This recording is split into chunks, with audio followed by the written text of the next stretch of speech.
हाँ हाँ दोस्तों, जर्नल का और एक क्लास है मिसलेनियस के क्वेश्चंस। वैसे जर्नल में अपने इतना सब कुछ पढ़ चुका है कि मिसलेनियस क्वेश्चन बन जाएंगे, फिर भी मैं कुछ वैरायटी कवर करने की कोशिश किया हूँ। ठीक है, अगर किसी को कुछ नया क्वेश्चन अगर लगता है कि यार ये क्वेश्चन भी ऐड करना चाहिए तो ऐसे क्वेश्चन मुझे मैसेज कर देना, मैं उनको भी एक नया वीडियो में बना के दे दूँगा। मिसलेनियस क्वेश्चंस के लिए वही रूल्स है, याद करो। हाँ, ये रहा पेज, वही सारे रूल्स है ना, देख सकते हो। मॉडर्न अप्रोच भी है, पाने वाला डेबिट, देने वाला क्रेडिट, जो आया डेबिट, जो गया credit, expense losses debit, income profit credit. ठीक है, चलो इसको साइड में रखते हैं, इसी के बेस पर सारे क्वेश्चन सॉल्व करेंगे। और सारे सेम टाइप के नहीं हैं, डिफरेंट वैरायटी के जो सिंगल सिंगल क्वेश्चन छूट जाते हैं कहीं कहीं से, उसी को उठा उठा के बनाने की कोशिश किया हूँ। ठीक है, पहला, दिलीप से 5,000 के माल का आदेश प्राप्त हुआ। Order receive from Dilip to supply of ₹5,000 of goods. Dilip नाम का बंदा हमको बोला भैया माल भेज दो, मतलब हमें बेचना पड़ेगा। वो माल मांग रहा है, खरीदना चाहता है, मतलब हम बेचेंगे। हिसाब से देखा जाए तो सेल की एंट्री करनी चाहिए, लेकिन नहीं करेंगे। यहाँ सिर्फ बोला यार आदेश मिला, ऑर्डर, ऑर्डर की कभी कोई एंट्री नहीं होती। किसी ने हमको ऑर्डर दिया, अब तक माल भेजे क्या? नहीं, तो काहे एंट्री करेंगे? तो ऐसे क्वेश्चन में नंबर डाल के नो एंट्री लिख देना बकायदा। कोई अमाउंट वाउंट कुछ नहीं, कोई नरेशन नहीं, नंबर डालो, डेट होगा तो डेट डालना, सीधा नो एंट्री। ठीक, आसान चीज़ है। दूसरा, हाँ, इसको ध्यान से सुनना, ये वाला क्वेश्चन बीकॉम के एग्ज़ाम में आ चुका है ना, 11th वालों के लिए भी रिलेवेंट है, ध्यान से सुनना। माल जिसकी लागत 10,000 थी, 6,000 का बीमा करवाया, लेकिन इस पर 5% बीमा प्रीमियम दिया। गुड्स कॉस्टिंग, कॉल आया, रुको, हाँ एक कॉल आया था, रिपीट मारते। माल जिसकी लागत 10,000 थी, 6,000 का बीमा करवाया तथा 5% बीमा प्रीमियम दिया। हमारे पास एक गुड्स था 10,000 का, गुड्स था, ये कोई ट्रांजैक्शन नहीं है, कोई लेन देन नहीं है, था तो था। हमने इंश्योरेंस कराया 6,000 का, लेकिन ध्यान रखना, जब भी इंश्योरेंस कराते हैं इंश्योरेंस का पूरा पैसा नहीं चुकाना पड़ता, उस इंश्योरेंस की अमाउंट का 5% प्रीमियम चुकाया। तो हम ना तो 10,000 की एंट्री करेंगे, ना तो 6,000 की एंट्री करेंगे, जितना इंश्योरेंस चुकाया उतने का एंट्री करेंगे। 6,000 का था इंश्योरेंस, उसका 5% होता है 300। हम सिर्फ 300 रुपये के इंश्योरेंस की एंट्री करेंगे। इंश्योरेंस का पैसा चुका है तो सिंपल सी बात है, इंश्योरेंस प्रीमियम को डेबिट कर दो, या फिर सिर्फ इंश्योरेंस लिखो चलेगा।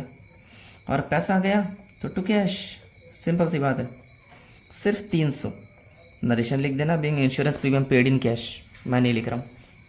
थर्ड, 500 रुपये का माल निःशुल्क नमूने में बांट दिया, सैंपल में बांट दिया। सैंपल में किसी को सामान वगैरह देते हैं तो हमसे सामान जा रहा है, गुड्स गया तो परचेस को क्रेडिट करेंगे, ये तो पढ़ भी चुके कई बार। लेकिन माल बांट रहे ना, माल बांट रहे, ऐसे में इसको सैंपल बोल सकते हो। देखो फ्री सैंपल लिखा है, फ्री सैंपल भी बोल सकते हो। याद करो, फ्री सैंपल अपन क्यों देते हैं किसी को? एडवर्टाइजमेंट की वजह से, विज्ञापन करते हैं ना। फ्री सैंपल देने का मतलब क्या है? भाई लेके जाओ सामान यूज़ करके देखो, एक तरह से विज्ञापन ही है, एडवर्टाइजमेंट। या तो हम फ्री सैंपल के नाम से डेबिट करेंगे, या तो एडवर्टाइजमेंट भी लिख सकते हैं इस पॉइंट में, तुम्हारी मर्जी, मैं दोनों लिख रहा हूँ। एक तो सैंपल अकाउंट डेबिट या फिर एडवर्टाइजमेंट अकाउंट डेबिट। और पैसा गया इसीलिए टू कैश, आसान है। या तो सैंपल लिखो या तो एडवर्टाइजमेंट, कुछ भी लिख सकते हैं। अलग अलग बुक में अलग अलग टाइप का वैरायटी दिया हुआ है, जो मना है लिखो, नरेशन खुद लिख लेना। फोर्थ, 2,000 का फर्नीचर के बदले में नया फर्नीचर 4500 का खरीदा, शेष राशि नकद चुकाया। बहुत ही आसान है, एक फर्नीचर खरीदा नया वाला 4500, बदले में पुराना फर्नीचर चला गया 2,000 का, और बचा कुछ पैसा कैश में चुकाया। हमने नया फर्नीचर खरीदा 4500 का, बदले में दो चीज़ दिए, एक पुराना फर्नीचर पकड़ा दिए 2,000 का, और बाकी बचा कुचा पैसा कैश चुकाए। बचा कुचा पैसा 2,500 होगा, माइनस करके देख लो यार, 4500 में से 2,000 का फर्नीचर दिए तो बदले में कितना कैश देना पड़ेगा? 2,500। तो हमारे पास नया फर्नीचर आया, न्यू फर्नीचर अकाउंट डेबिट, पुराना फर्नीचर चला गया टू ओल्ड फर्नीचर, आया डेबिट गया क्रेडिट, वही वाला सिस्टम। और कुछ पैसा भी गया तो जो गया वो क्रेडिट कैश क्रेडिट। नया फर्नीचर आया 4500 का, पुराना फर्नीचर 2000 चला गया, तो बताओ कैश कितना जाएगा? 2500। इसी क्वेश्चन। चलो और देखते हैं। 2000 का माल सीमा से खरीदा। हाँ, ये question number 5th 6th 7th 8th, ठीक है। चारों डिफ़िकल्ट क्वेश्चन है, तो ध्यान से सुनना, काम आएगा, ठीक है। 12 क्वेश्चन इस पेज में नहीं आएगा, मुझे अगले पेज में जाना पड़ेगा। 2000 का माल सीमा से खरीदा, सिंपल सी बात है, नॉर्मल एंट्री है। सोचो, खरीदा, परचेज डेबिट, नाम दिया है तो उधारी, नाम लिखना पड़ेगा, मतलब to Seema's account, purchase debit to Seema. आसान है क्वेश्चन। 2000 रुपये दोनों तरफ लिख देंगे, नरेशन लिख देना, goods purchase from Seema. Second, इसी माल को, 2000 का माल था ना, इसी माल को हमने 2600 में रवीना को बेचा। रवीना को बेचा, रवीना पाने वाली, पाने वाली को डेबिट करेंगे, यानी रवीनास अकाउंट डेबिट। और बेचने को हम जानते हैं कि सेल बोलते हैं, तो टू सेल अकाउंट। कितने में बेचा? 2600 में, ठीक है। कोई सामान हमने सीमा से खरीदा और रवीना को बेच दिया, ठीक है। आसान आसान पॉइंट था। 7th, रवीना से 780 का माल वापस आया। पहले ये सोचो कि कौन सा रिटर्न है? सेल रिटर्न, क्योंकि जस्ट इससे पहले रवीना को माल बेच दिए थे और बेचा हुआ माल वापस आया, तो उसको सेल रिटर्न बोलते हैं। और हम जानते हैं सेल रिटर्न हमेशा डेबिट होता है। कर लेंगे सेल रिटर्न अकाउंट डेबिट। और रवीना माल दे रही है, तो रवीना को क्रेडिट कर देंगे। पैसे भी लिखे 780, ठीक है। पॉइंट नंबर 8, उपरोक्त माल पुनः सीमा को लौटा दिया। सीमा को गुड्स रिटर्न कर रहे हैं। देखो यहाँ 2000 का माल सीमा से खरीदे थे, अब रिटर्न कर रहे हैं, परचेस रिटर्न। ये परचेस रिटर्न है। परचेस रिटर्न तो हम हमेशा क्रेडिट करते हैं, ठीक है। किसको लौटा रहे हैं? सीमा को। तो सीमा पाने वाली, तो सीमा को डेबिट कर दो, सीमा डेबिट टू परचेस रिटर्न, ठीक है। लेकिन पैसे कहाँ है इस पॉइंट में? यही खास है। इस 5 6 7 8 इन चारों पॉइंट को एक साथ समझो। ये जो 4 पॉइंट है ना, सारे एंट्री हो गए, 3 एंट्री की अमाउंट भी आ गए। इस एंट्री का अमाउंट कहाँ दिया है? इसके लिए मैं यहाँ एक डायग्राम बना रहा हूँ और कुछ छोटा सा कैलकुलेशन करूँगा, तो ध्यान से सुनते जाना, ठीक है। मान के चलो ये हम लोग हैं, ठीक है, ये तुम लोग हो, ठीक। एक सीमा से खरीदे, यहाँ एक सीमा है मान के चलो, और यहाँ एक रवीना है। हमने सीमा से माल खरीदा, कितने का? 2000 का। पॉइंट नंबर 5 में दिख रहा है, देखो 2000 का माल सीमा से खरीदा, ठीक है। अब इसी माल को हम रवीना को बेच दिए, कितने में? 2600 में। खरीदे पहले, फिर बेच दिए रवीना को। यही तो होता है बिजनेस। 2000 का माल 2600 में बेचे, 600 का प्रॉफिट कमाए। लेकिन रवीना को कुछ माल पसंद नहीं आया। पॉइंट नंबर 7, रवीना से 780 का माल वापस आया। जो माल रवीना को पसंद नहीं आया वापस कर दी 780 का। अब ये ख़राब वाला माल जो उसको पसंद नहीं आया, हम रख के क्या करेंगे? हम तो सीमा से खरीदे थे, हम वही वाला माल सीमा को वापस करेंगे। लेकिन कितने में मालूम नहीं। इसका अमाउंट मालूम है, इसका अमाउंट मालूम है, इसका अमाउंट मालूम, तीनों दिया है, इसका मालूम नहीं है। ऐसे क्वेश्चन में क्रॉस मल्टीप्लाई करके अमाउंट निकालना, त्रिय गुणा करके। जो माल 2600 में बेचा गया था उसका लागत था 2000, 780 का माल वापस आया, तो इस माल को कितने में वापस करेंगे? क्रॉस मल्टीप्लाई, मतलब 2600 का चीज़ 2000, तो 780 का कितना? ऐसा 2600 का सामान 2000 का दाम था, 780 के सामान का दाम कितना रहा होगा? क्रॉस मल्टीप्लाई, इसको इससे गुणा करते, इसको डिवाइड करते, यानी 2000 गुणा 780 बटा 2600, 2000 गुणा 780 बटा 2600, तो ये हो जाएगा 600। यानी हम उस सामान को सीमा को 600 में वापस करेंगे, 600 में, ठीक है। तो इसमें 600 600 दोनों तरफ। ये टफ क्वेश्चन था, ठीक है।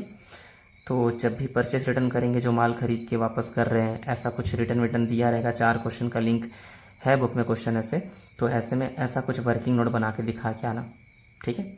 चलो फटाफट और 4 पॉइंट बचा है उसको बनाते हैं। हाँ, ये वाला पॉइंट भी बहुत खास है ना। नमन से 1500 मिले, जो कि पिछले वर्ष डूबत ऋण मान लिए गए थे। डूबत ऋण का मतलब बैड डेप्ट। देखो पहले साल पैसा डूब चुका था, डूबा हुआ पैसा अब नमन वापस कर रहे हैं, तो हमारे पास कैश आया जाहिर सी बात है कैश आया तो कैश डेबिट करेंगे। Point number 9, cash account debit. पैसे आए किससे? नमन से, तो नमन को क्रेडिट करना चाहिए, देने वाला नमन है। लेकिन नहीं, जो पैसा डूब चुका था वह वापस आया।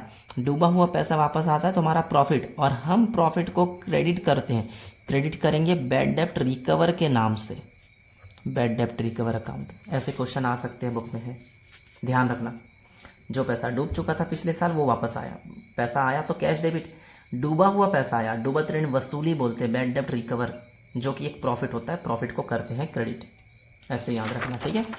चलो कितना पैसा बोला था? 1500, तो दोनों तरफ 1500 लिख देंगे। नरेशन अपने मन से कुछ भी लिख दिए रहना, ठीक।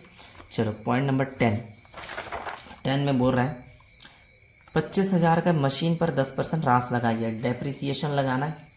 डेप्रिसिएशन का मतलब होता है किसी भी चीज़ का वैल्यू धीरे धीरे कम होते जाना। कोई चीज़ कितने में खरीदा, फिर उसको 1 साल यूज़ किया, कम कर दिया उसका वैल्यू, 1 साल यूज़।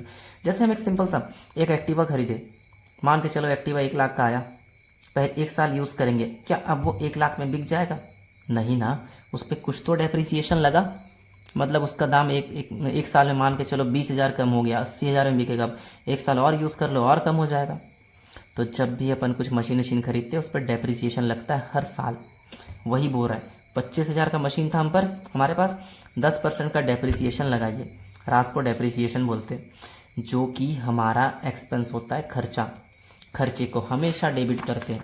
यानी इस एंट्री का सॉल्यूशन ऐसा होगा, डेप्रिसिएशन अकाउंट डेबिट।